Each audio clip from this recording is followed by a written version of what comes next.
नमस्कार मित्रों, जय श्री राम। मैं आनंद राजाध्यक्ष, आप देख रहे हैं मेरा यूट्यूब चैनल आनंद आख्यान। मित्रों, थंबनेल आपने देखा, वो उस पर लिखा है कामिकाज़ी। ये और चेहरा जो है वो कंगना रनौत का है। मित्रों, बात ऐसी है ना, कामिकाज़ी अगर आपको याद होगा तो जापानी सुइसाइड बॉम्बर्स होते थे।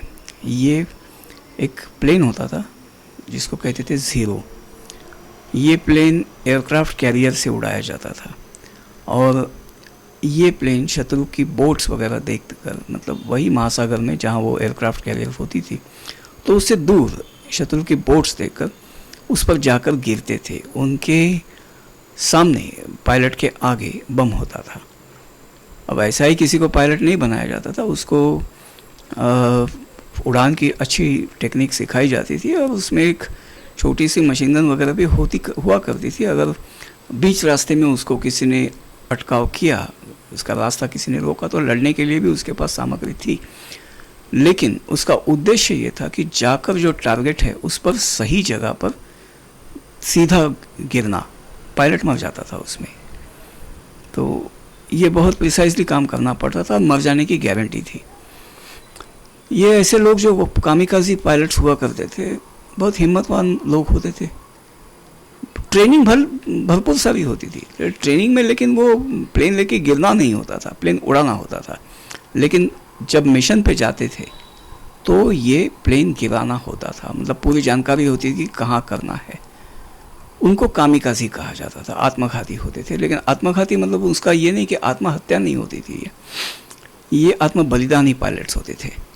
और उनको जब उड़ान के समय उनको सर पे ये विशिष्ट रुमाल जो है जापान का झंडा, वो कलर्स में उनको बांधना होता था। युद्ध फ्लैग है वो जापान का, नहीं तो जापान का फ्लैग होता है जो सफ़ेद ये है, बीच में लाल गोला होता है, तो लाल सूरज होता है। तो यहाँ ये सूरज की रोशनी, सूरज की किरणें से बिखरी हुई होती है और वो लाल सूरज बीच में होता है सफ़ेद आसमान पर। तो वो उसको वो माथे पर बंडाना की तरह बांधते थे। तो ये उसका एक रिचुअल होता था कि उड़ान के पहले वो इस तरह से बांधा करते थे। आप शायद सोचते होंगे कि मैंने कंगना का चेहरा क्यों दिखाया। ये असल में एक कामिकाज़ी पायलट का वैसे रुमाल बांधते हुए फ़ोटो लिया गया है। नेट पर से ये फ़ोटो उपलब्ध है जिसमें मैंने कंगना का चेहरा दिखाया है। कंगना का चेहरा मैंने क्यों दिखाया, आपको एक बात समझनी होगी। ये कामिकाज़ी पायलट जो होते थे ना, वो एयरक्राफ्ट से उड़ते थे। उस एयरक्राफ्ट में फाइटर प्लेन्स भी हुआ करते थे, ठीक है। लेकिन ये ज़ीरो प्लेन्स जो होते थे, कामिकाज़ी प्लेन्स, उनका भी एक जत्था होता था और ये उड़ा करते थे अपने, जिसको मदरशिप कहा जाता था, एयरक्राफ्ट कैरियर से उड़कर काफ़ी दूर आया करते थे। मतलब कहाँ से आए, किस दिशा में आए, उन्हें लौटना नहीं होता था। तो वो सब तय हुआ होता था, क्या करना है उनको पता होता था। एट द सेम टाइम उनको मदरशिप को बचाना होता था। ये बात आप ध्यान रखें। आप वहाँ जाए, उड़ जाए, वहाँ मतलब उस पर टकरा जाए और उड़ जाए, ये उनका मिशन होता था। तो उनको मदरशिप को बचाना नहीं होता था, ये बात आप ध्यान रखें, समझे आप। तो कंगना है, अभी ताज़ा उसका जो बयान आया था उसको लेकर मैंने उसको कामिकाज़ी चित्र में दिखाया है। बाकी ऐसा बहुत कुछ होता है, बहुत लोग बोलते हैं और हमें दिखता है कि बीजेपी ने पल्ला झाड़ लिया, ठीक है। उनके वक्तव्य से बीजेपी खुद को अलग कर लेती है, ये हम देखते हैं। एक्चुअली क्या होता है ना, हमें ये दिखाया जाता है, अपोजिशन वाले जो हैं, जो बीजेपी के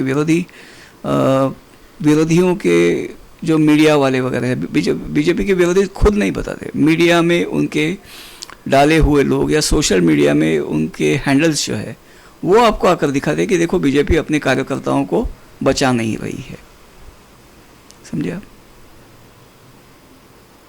ऐसा नहीं होता, मतलब बचा नहीं होती है। तो आपको ये चित्र जो है, ये उदाहरण जो है, ये याद रखना चाहिए। ये ऐसे ही नहीं बोलते, उसके पीछे एक भावना होती है, उसके पीछे एक कर्तव्य पूर्ति की भावना होती है। हमें क्या करना है, इसके क्या परिणाम होंगे और हमें क्या करना है, ये पूरा सोचा हुआ होता है। तो कृपया आपको ये सोचना है कि जो हम सोचते हैं ना, अक्सर हमें सोचने पर मजबूर किया जाता है कि देखो देखो ये कार्यकर्ताओं को छोड़ दिया, ठीक है,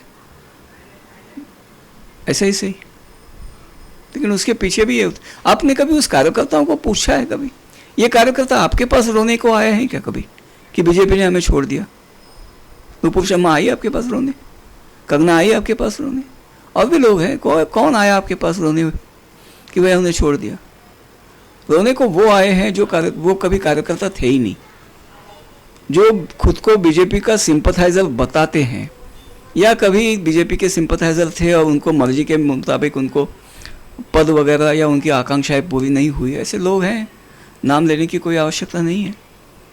लेकिन कभी कभार जो मोदी जी का सानिध्य मिला तो वो फोटो को काफ़ी भुनाया उन लोगों ने, तो नाम लेने की आवश्यकता नहीं, किसी को भी ऐसा दुखाना ठीक नहीं होता। लेकिन छोड़िए, कई लोग हैं, एक नहीं, एक पे मत लिमिट मत करिए, ऐसे कई लोग हैं, वो आपको आके बता देंगे कि बीजेपी तो कुछ करती ही नहीं।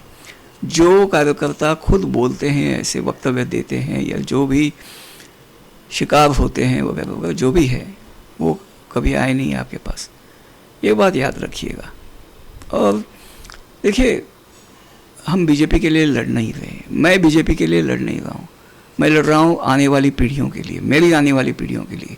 ये बात ख्याल रखिए, हमारी लड़ाई सभ्यता की है, हमारी लड़ाई आने वाले वंशजों के लिए, हमारी लड़ाई हिंदुत्व की, अस्तित्व की है, सनातन के अस्तित्व की लड़ाई है। बीजेपी आज के तारीख में उसका एक माध्यम है, उसका एक शस्त्र है। हमें नए शस्त्र गढ़ने भी होंगे, ठीक है, एक ही शस्त्र बार बार काम नहीं करता। ये शस्त्र अगर नया विकसित नहीं होता तो नया शस्त्र भी गढ़ना होगा, लेकिन ये लड़ाई हमारी है, बीजेपी की नहीं, ये हमें ध्यान रखना होगा। इसलिए लड़ाई हम बीच में छोड़ नहीं सकते, ठीक है, जो शस्त्र उपलब्ध है उससे लड़ेंगे, उपलब्ध है उससे ही क्यों लड़ेंगे? क्योंकि नया शस्त्र विकसित नहीं हुआ है, हमने ही नहीं किया, ये हमारी गलती है कि हमने नया शस्त्र विकसित नहीं किया। तो वो करेंगे, वो करना चाहिए, लेकिन ये मत भूलिए कि लड़ाई हमारी है। और कामिकाजी वो होते हैं जो आत्म बलिदानी होते हैं। तो ज़्यादा इस पर मैं बहुत स्पष्टता से नहीं कहना चाहता, ऐसी आवश्यकता भी नहीं है, समझदार लोगों को इशारा काफ़ी है।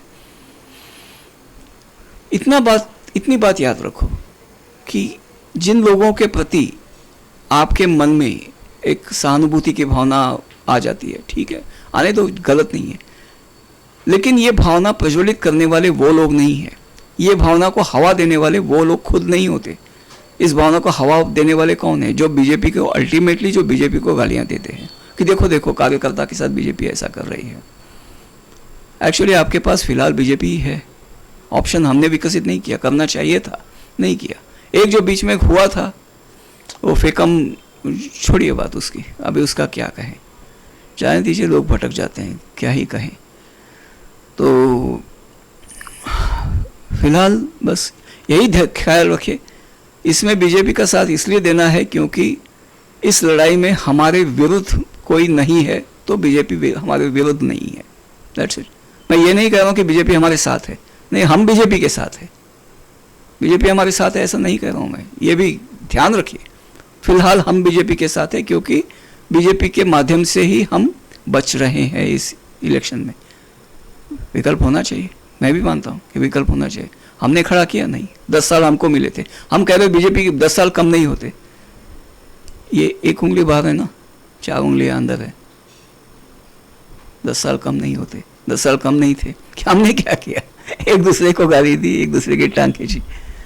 तो कम से कम फिलहाल इसलिए तो बीजेपी का साथ देना है, बाकी क्या कहें।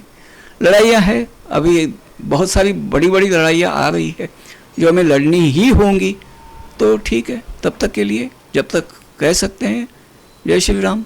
अपना ख्याल रखिए, चैनल पर आते रहिए और वीडियो को लाइक करें, शेयर करें, चैनल को सब्सक्राइब अवश्य करें, ठीक है। धन्यवाद। भारत माता की जय।